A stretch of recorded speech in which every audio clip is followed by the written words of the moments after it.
Hello everyone.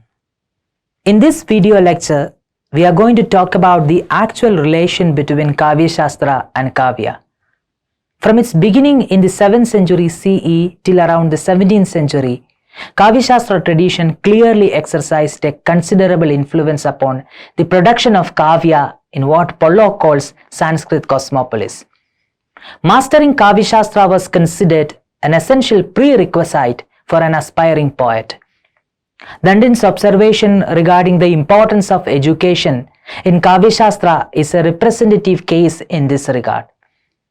According to Dandin, just as a blind person cannot distinguish between different colors, so also a poet untrained in poetics cannot differentiate between poetic merits and faults.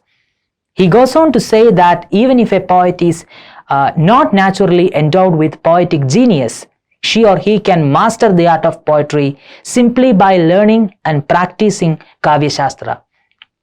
According to Bhāmaha, the earliest exponent of Kāvyaśāstra, an aspiring poet should venture into composing Kāvyas only after achieving mastery over all the Shastras related to Kāvya.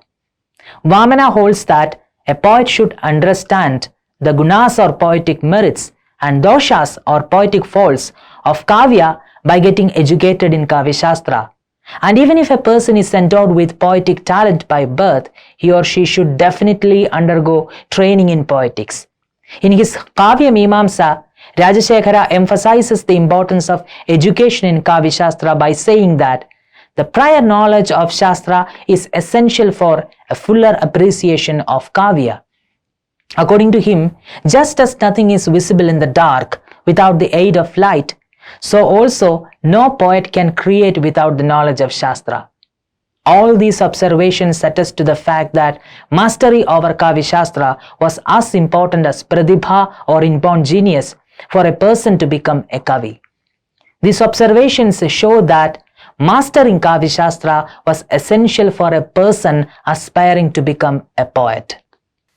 And a person who desires to become Kavi should know the essential rules of Kāvyaśāstra.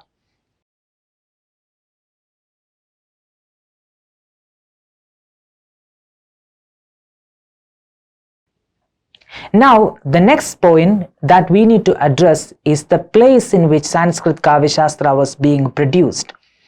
As in the case of Sanskrit Kāvya, the royal court was obviously one of the major locations for the production of treatises on literary science. For example, Dandin, whose Kāvyadarsha exercised a veritable influence upon vernacular poetics, was associated with the court of Shivaskandavarman of Pallava dynasty in Kanchipuram. Vamana and Utpada were members in the court of King Jayapitha of Kashmir. Anandavarthana and Mukula were associated with King Avantivarman in Kashmir. Dhananjaya was a courtier of the Paramara king Vakpadi Munja. Vidyathara and Vishwanatha were associated with an unknown king in Kalinga. Jagannatha, the author of the famous Rasa Gangathara, was associated with the court of Shah Jahan, and Vishweshwara with the royal court of Almora.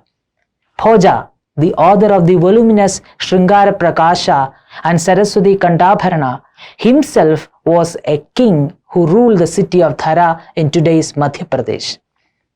Arjuna Varmadeva, who is the author of Rasika Sanjeevani, was a king in the lineage of Bhoja of Dhara.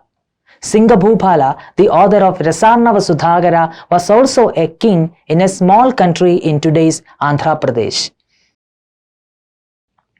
Although the treatises on Sanskrit Kāvyaśāstra was produced all over the Sanskrit cosmopolis, what rose to fame as the prime locus of the production of Sanskrit literary theories was undoubtedly the place which we now call Kashmir.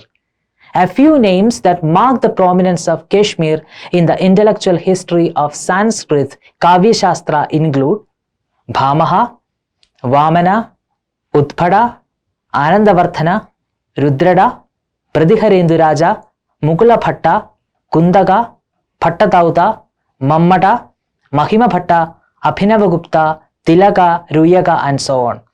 Even though Kashmir's tradition of literary science began with Bhāmaha's Kāvyaālaṅkāra in the 7th century CE, what gave it a real impetus was the reign of King Jayapitha in the 8th century. King Jayapitha was the grandson of King Lalitaditya, the celebrated patron of art and science. Lalitaditya's reign was followed by an age of political turmoil and a consequent lull in the intellectual and creative exercise in Kashmir.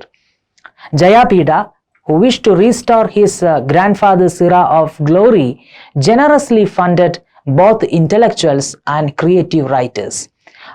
We can say for certain that it was under King Jayapitha that school of literary criticism in Kashmir really originated. Kalhana's Rajatarangani talks highly about Jayapitha's reign. According to Rajatarangani, during the reign of Jayapitha, learning which had hidden itself far away was made to appear again in this land of Kashmir.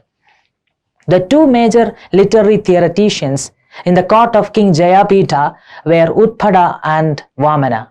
Kalhana observes that the learned Bhatta Utpada, who was Jayapitha's Sabhapati or chief pandit, received a daily allowance of 1 lakh dinars. As far as the history of Kāvyaśāstra was concerned, Utpada and Vamana from Kashmir played a vital role in shaping the intellectual ethos of literary theory. Utpada and Vamana's texts, namely Kāvyālaṅkāra-sāra-saṃgraha and Kāvyālaṅkāra-sūtravritti, are undoubtedly the forerunners of systematization in Sanskrit poetics in terms of their size, style and approach. First of all, the critical corpus of Vamana and Utpada alone is as large as all the earlier works on poetics put together. This is primarily due to the productivity of Utpada, who authored 3 works in the field of Kāvyaśāstra, namely Kāvyālaṅkāra-sāra-saṃgraha, Bhāmaha Vivarana, and a commentary on Bharata's Natyashastra. The first one, that is Kāvyālaṅkāra-sāra-saṃgraha, is of particular importance here. It was an extensive scholastic commentary on Bhāmaha's Kāvyālaṅkāra and the first such learned treatise in this tradition. Through his Kāvyālaṅkāra-sāra-saṃgraha, Utpada also set a new model for the composition of treatises on literary science by approaching a core text with a succession of commentaries. Vamana even went a step further by composing a sutra text in clear imitation of Panini's aphorisms. He also supplied them with a self-written commentary, surely hoping that additional sub-commentaries would at some point follow. While Utpada's predecessors like Bhāmaha and Dandin for the most part composed impromptu standalone verses in order to explicate the literary tropes and figures of speech that they mentioned in their treatises, Utpada made use of verses from his own full-fledged poem Kumarasambhava to serve this purpose. This was the first time when Kāvyaśāstra actually borrowed verses from an independent literary work to explicate various critical concepts. According to scholars like K. Krishnamurti, excerpts from the Vivarana clearly show that Utpada was engaged in close reading and criticism, a trend we find later in critics like Anandavardhana and Abhinavagupta. Vamana, Utpada's successor, even incorporated poems from other writers of his period. In his commentary on his own aphorisms, Vamana explicitly drew the attention of his readers to this unique feature of his work, and he clearly tried to choose examples that were popular or striking. It is also significant to note that while critics like Bhāmaha and Dandin laid emphasis on the way poetry could be composed, Vamana and Utpada focused more on the process through which poetry was being cognized and appreciated. Considering these innovations and turning points in literary theory during the reign of King Jayapitha, Daniel Ingalls says that it was under King Jayapitha that the school of literary criticism in Kashmir originated. After Jayapita's reign, there was again an intellectual lull in Kashmir because of the political instability during this period. The second crucial landmark in the history of Kāvyaśāstra in Kashmir occurred during the rule of King Avantivarman of Utpala dynasty in the 9th century. Kalhana's observation about the revival of love for knowledge during the reign of Avantivarman is absolutely noteworthy here. According to Kalhana, the minister Shura, by honoring learned men with a seat in the Prince's Sabha, caused learning, whose flow had been interrupted, to descend again upon this land. The scholars, who were granted great fortunes and high honors, proceeded to the Sabha in vehicles worthy of kings. It was in Avantivarman's court that the great literary theorist Anandavardhana in fact produced his famous Dhvanyaloka, which in fact revolutionized Sanskrit literary theory through the concept of Dhvani. After the death of King Avantivarman in AD 883, especially during the reign of Shankaravarman in the late 9th century and that of Queen Dida in the mid-10th century, courtly patronage for literature and literary criticism again had a very serious setback. Sanskrit literary production once again got arrested during this period, obviously because of the political turmoil of this period. Dida's reign was particularly a period of rebellion and total violence. Following her husband's death, she placed her son Abhimanyu on the throne and ruled on his behalf for some time, but not long after his coming of age, Dida's son Abhimanyu passed away. After Abhimanyu's death, Dida placed 3 of her grandsons on the throne, and they were all murdered after enjoying brief stings of sovereignty. Finally, she herself assumed power for some time in her own right and eventually left the kingdom to her nephew, who she had apparently chosen after a careful examination. The withdrawal of royal patronage during the time of Shankaravarman and Queen Dida resulted in a near dearth of literary production in Kashmir. We have no Sanskrit lyric or play from Kashmir during this period. The only Mahakavya that is available from this period is Abhinandana's Kadambari Kathasara.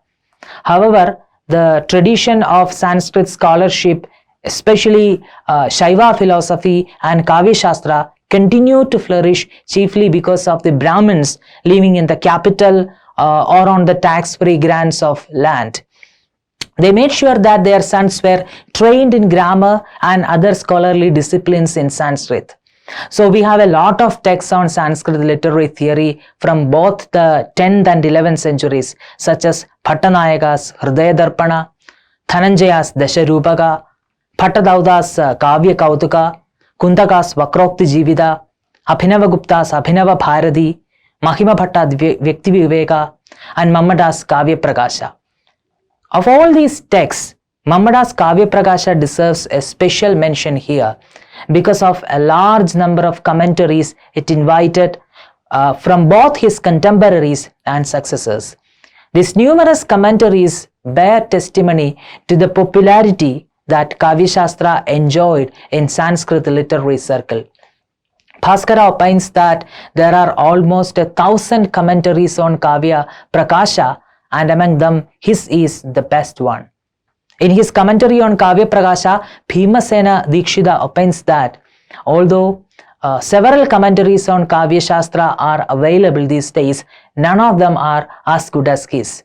Maheshwara, the author of Kāvya Prakasha Darshana, says that although a commentary of Kāvya Prakasha is prepared in almost all houses, it still escapes the grasp of intellectuals by its innovative nature.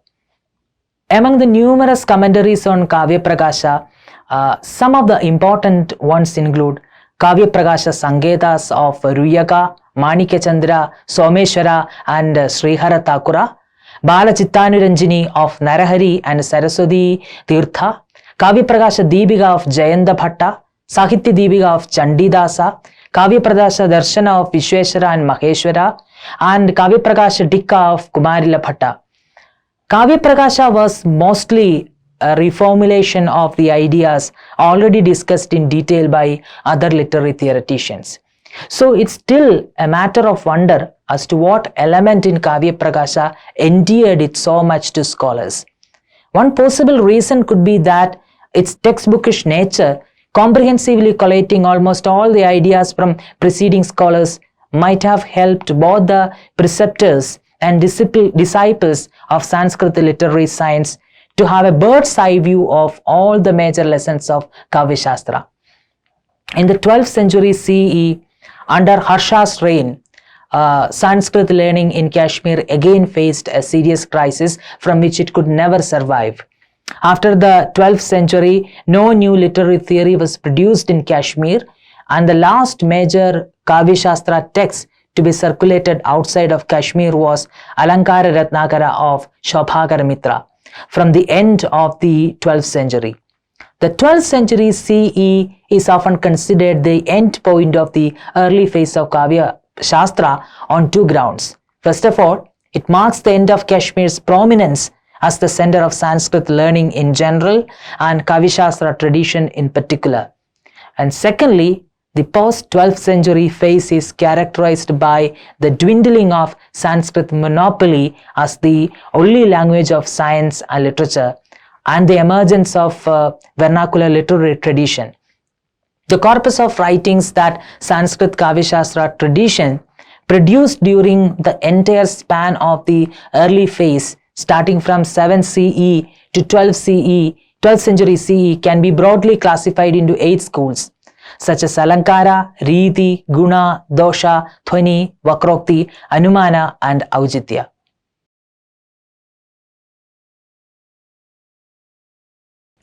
In this lecture, we have been talking about the relation between Kāvyaśāstra and Kāvya. From its beginning in the 7th century CE till around 17th century CE, Kāvyaśāstra tradition clearly exercised a considerable influence upon the production of Kāvya. We saw the observations of various Sanskrit literary theoreticians in this respect. Sanskrit literary theoreticians as early as Bhāmaha believed that a person aspiring to become a poet should necessarily need to get trained in Kāvyaśāstra. The next point that we discussed was the location in which Sanskrit treatises on Kāvyaśāstra were being produced. We noted that, as in the case of Sanskrit Kāvya, the royal court was obviously one of the major locations for the production of treatises on literary science. In this context, we also discussed the importance of Kashmir in the intellectual history of Sanskrit poetics. Although the treatises on Sanskrit Kāvyaśāstra was produced all over the Sanskrit cosmopolis, one rose to the fame as the prime locus of the production of Sanskrit literary theories was undoubtedly Kashmir. In connection with our exploration of Kashmir's contribution to poetics, we noted two major historical points. The first one was the reign of King Jayapida. The two major literary theoreticians in the court of King Jayapida were Utpada and Vamana. Both Utpada and Vamana played a vital role in shaping the intellectual ethos of literary theory in general. We saw that Utpada and Vamana's texts, namely Kāvyālaṅkāra-sāra-saṃgraha and Kāvyālaṅkāra-sūtravritti, are undoubtedly the forerunners of systematization in Sanskrit poetics in terms of their size, style, and approach. First of all, the critical corpus of Vamana and Utpada alone is as large as all the earlier works on poetics put together. Through his Kāvyālaṅkāra-sāra-saṃgraha, Utpada set a new model for the composition of treatises on literary science by approaching a core text with a succession of commentaries. In this respect, Vamana even went a step further by composing a sutra text in clear imitation of Panini's aphorisms. He also supplied them with a self-written commentary. We have also seen that Utpada's predecessors like Bhāmaha and Dandin, for the most part, composed impromptu standalone verses in order to explicate the literary tropes and figures of speech. Utpada made use of verses from his own full-fledged poem Kumarasambhava to serve this purpose. This was the first time when Kāvyaśāstra actually borrowed verses from an independent literary work to explicate various critical concepts. It is also significant to note that while critics like Bhamaha and Dandin laid emphasis on the way poetry could be composed, Vamana and Utpada focused more on the process through which poetry was cognized and appreciated. The second crucial landmark in the history of Kāvyaśāstra in Kashmir occurred during the rule of King Avantivarman of Utpala dynasty in the 9th century. It was in Avantivarman's court that the great literary theorist Anandavardhana produced his famous Kāvyālaṅkāra-sāra-saṃgraha, which in fact revolutionized Sanskrit literary science through the concept of dhvani. After the reign of Avantivarman, we saw that, especially during the reign of Shankaravarman in the late 9th century and that of Queen Dida in the mid 10th century, courtly patronage for literature and literary criticism again had a setback. It resulted in a near dearth of literary production in Kashmir. We have no Sanskrit lyric or play from Kashmir during this period. The only Mahakavya that is available from this period is Abhinandana's Kadambari Katha-sāra. However, the tradition of Sanskrit scholarship, especially Shaiva philosophy and Kāvyaśāstra, continued to flourish. We saw that in the 12th century CE, under King Harsha's reign, Sanskrit learning in Kashmir again faced a serious crisis from which it could never survive. After the 12th century, no new literary theory was produced in Kashmir, and the last major Kāvyaśāstra text to be circulated outside of Kashmir was Alaṅkāra-Ratnākara of Shobhākaramitra from the end of the 12th century. So, the 12th century CE can be considered the end point of the early phase of Kāvyaśāstra on two grounds. First of all, it marks the end of Kashmir's prominence as the center of Sanskrit learning in general and Kāvyaśāstra tradition in particular. Secondly, post-12th century phase is characterized by the dwindling of Sanskrit's monopoly as the only language of science and literature, and then the emergence of the vernacular literary tradition. An important text that we discussed in this lecture was Mammada's Kāvya Prakāṣa. We have seen that Mammada's Kāvya Prakāṣa is particularly important in the history of Sanskrit literary theory precisely because of the sheer number of commentaries on Kāvyaśāstra by both Mammada's contemporaries and successors. I hope you have understood the lessons in this lecture. Thank you.